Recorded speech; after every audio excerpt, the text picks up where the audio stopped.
এখানে কতগুলো common double word আছে এবং কতগুলো প্রিপোজিশন আছে যেগুলো প্রথমেও প্রিপোজিশন, এগুলো adjustable preposition, that means paired of preposition, right?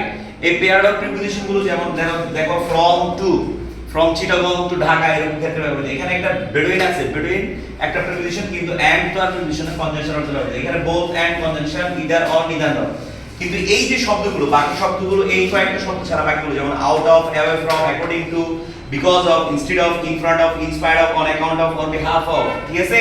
In case of, in additional, in addition to, in search of, এই যে ফর্মগুলো এগুলো কিন্তু অ্যাপ্রোপ্রিয়েট প্রিপোজিশন বা পেয়ার অফ প্রিপোজিশন হিসেবে পরিচিত, ঠিক আছে? এই প্রিপোজিশনগুলো যদি কেউ মুখস্থ করতে পারে তাহলে প্রিপোজিশনাল ফ্রেজের মধ্যে কোনো প্রবলেম হবে না।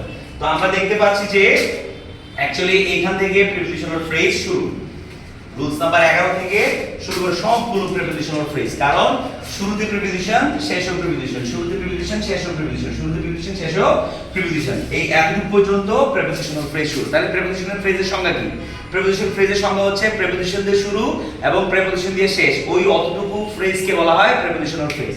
এই প্রিপোজিশন ফ্রেজগুলো মুখস্থ করতে পারলেই অনেকগুলো প্রিপোজিশন আনসার করা যাবে। কিন্তু এখানে আরো কয়েকটা প্রিপোজিশন আছে, যেমন টাইম, মুভমেন্ট এবং কজ পেয়ার, যেগুলো যেমন from behind, from within, from among, তারপর হচ্ছে ফ্রম বিয়ন্ড, তারপরে from under, from down, from into, এরকম করে অনেকগুলো প্রিপোজিশন ফর্ম আছে যেগুলো শুধুমাত্র টাইম এবং মুভমেন্টকে মডিফাই করে। সুতরাং কোন একটা স্টুডেন্ট যদি এই ফর্মগুলো মুখস্থ করে, এখানে আছে প্রায় 60 অ্যাবাউট 60টা প্রিপোজিশন আছে যেগুলো ফর্ম মুখস্থ করলে মোটামুটি কম করার সম্ভাবনা থাকবে।